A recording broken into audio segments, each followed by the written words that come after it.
spirit of ecstasy, my lady. Mm.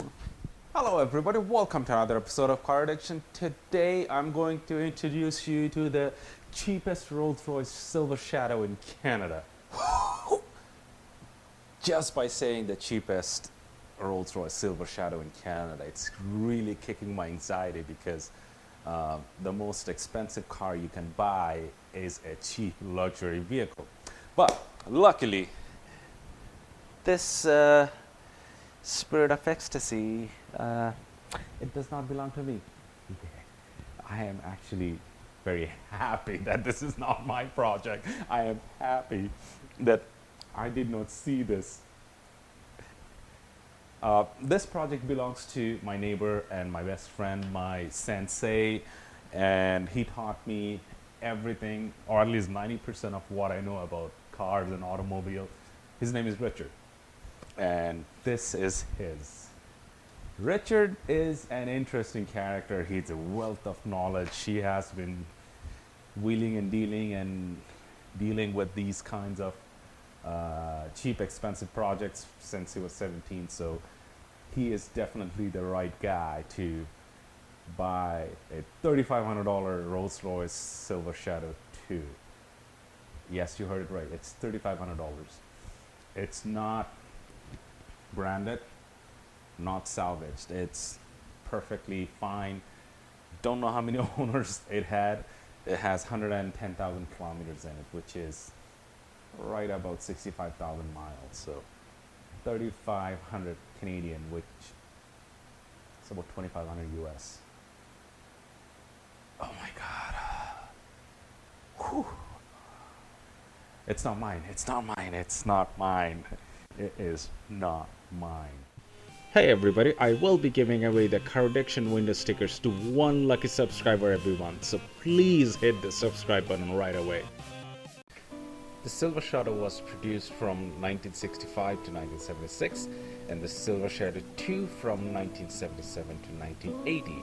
To date, the combined model run was the largest production volume of any Rolls Royce. The new Shadow was 3.5 inches narrower and 7 inches shorter than the Silver Cloud, but nevertheless managed to offer increased passenger and luggage space. Other new features included disc brakes, replacing drum brakes, and independent rear suspension instead of outlived live axle design of previous Rolls-Royce model. The Shadow featured a 172 horsepower 6.2-liter V8 from 1965 to 1969, and a 189 horsepower 6.75-liter V8 from 1970 to 1980. Both power plants were coupled to a General Motors source turbo-hydromatic 400 automatic gearbox, except on pre-1970 right-hand drive models, which used the same 4-speed automatic gearbox as the Silver Cloud, also sourced from General Motors as the Hydromatic. A distinctive feature was a high-pressure hydro-pneumatic suspension system, licensed from Citroën, with dual-circuit braking and hydraulic self-leveling suspension. At first, both front and rear of the car were controlled by the leveling system. The front leveling was deleted in 1969, as it has been determined that the rear leveling did most of the work. In 1977, the model was renamed as the Silver Shadow 2 in recognition of several major changes, most notably the rack and pinion steering and modifications to the front suspension. Externally, the bumpers were changed from chrome alloy to a rubber starting in the late 1976 Silver Shadows. These new energy-absorbing rubbers have been used in the United States since 1974 as a response to the tightening safety standards there.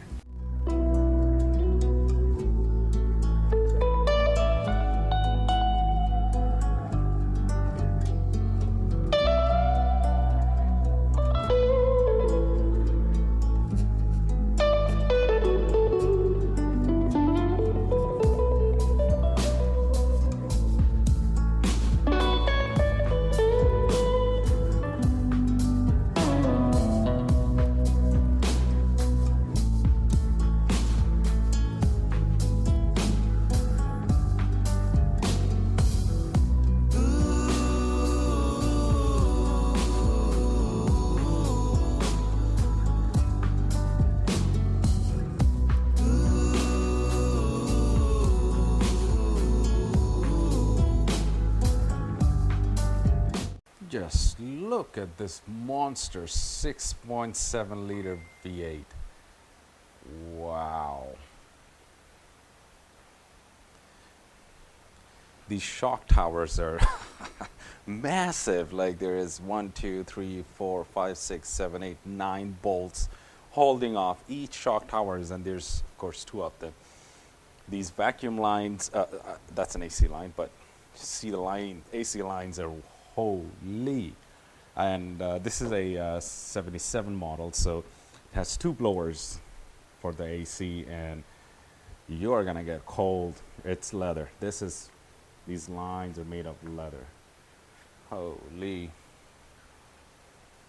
And if you see the quilted fabric to keep the noise and the heat down. Wow. One thing you're going to notice is, let's say I knock here and here. This is hollow. This is just solid lead. Holy. The gross vehicle weight of this unit is 6,050 pounds. At 6,000 pounds, that's very close to a full-size F-150 pickup truck.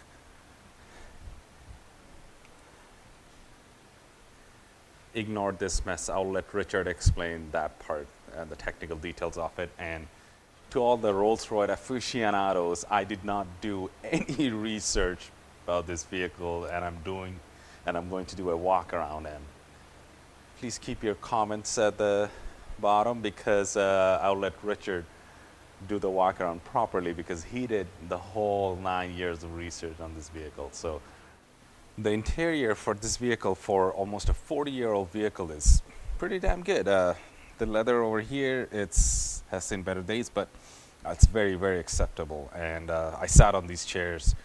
Oh, they are some of the most comfortable chairs I have ever sat on. And the steering wheel is something, isn't it? It's just a piece of wire. That's pretty much it. And if you look at the woodwork, these are cabinetry grade woodwork, and it is 40 years, so it has seen better days, but it is what it is. If you look at the dashboard, there's a lot of things going on, and to tell you the truth, a lot of the modern cars don't have this amount of information. It's just a lot of things going on. I wish I could sit inside and show you, because the car is lifted in the back. Richard started working on it.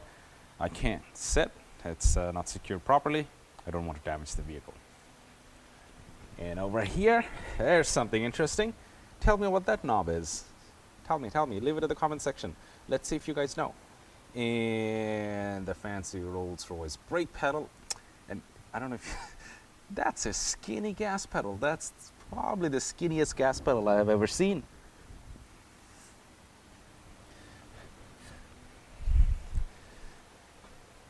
The door has all electric windows, and it's going to be an interesting thing to find out which of them works. The best thing about this car is the front fascia. The front fascia, you would think it's chrome. No, it's not. It is actually stainless steel, so they will not rust.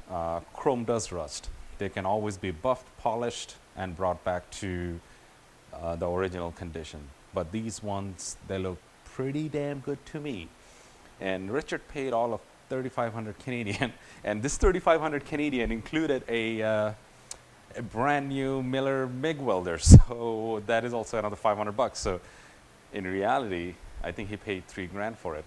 And just to tell you, the front grille, Spirit of Ecstasy, and the headlights and the front bumper is worth more than $3,000 on the used parts market. So just this couple of units, and he paid for the whole vehicle. If you look at the paintwork that he's took off, it looks like once in his life this vehicle has been repainted. So that's the original primer, the original paint, primer, and paint. Usually from the factory, the roof liner comes vinyl, but somebody redid it and did it in fabric. The good thing is it has been done right.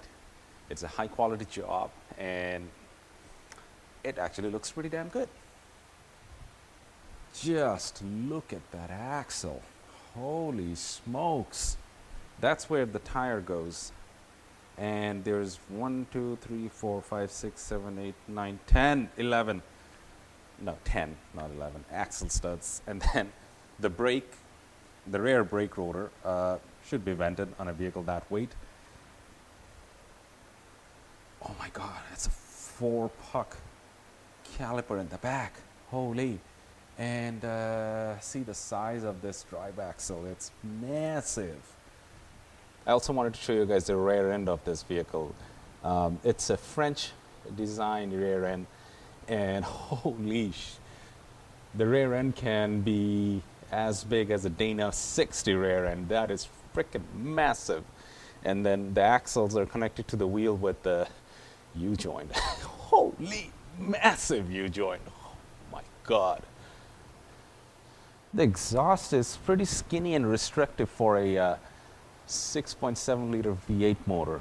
And don't get me wrong, these vehicles are very, very quiet, but that 6.7 liter V8 also makes it 180 horsepower. Maybe if you open up the exhaust, makes a little bit of noise and free up some more pony. 6,000 pounds, and that is the jack you get. Okay. Thank you for making it to the end of the video. Please hit the subscribe button and the bell notifications to stay up to date with the build. It's not really a build, it's more of a restoration project that's coming on this vehicle, because Richard is an old school British guy and he likes everything the way from the factory, because apparently the British engineers are the best in the world. So when I managed to bring him in front of the camera, and you're gonna see him yep all about all the British engineers and how they're so awesome. So smash the subscribe button and the bell notification, and stay tuned for more awesome content coming in.